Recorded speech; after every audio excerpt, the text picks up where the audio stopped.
Okay, hello everyone.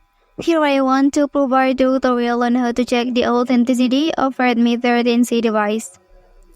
To avoid unnecessary trade fraud, here you can check the email of your device. Okay, please open your dial application. And then here please type the following code. Okay, after that the information about your email number will appear.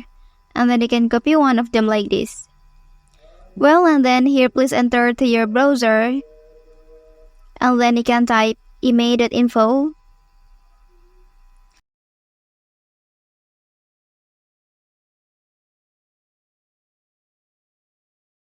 Okay, after that here you can paste your email number. And then you can click the CAPTCHA confirmation.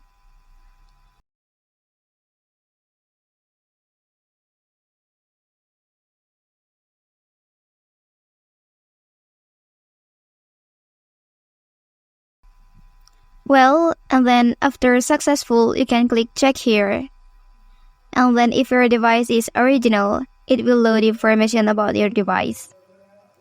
Well, that's the tutorial on how to check the authenticity of Redmi 13c device.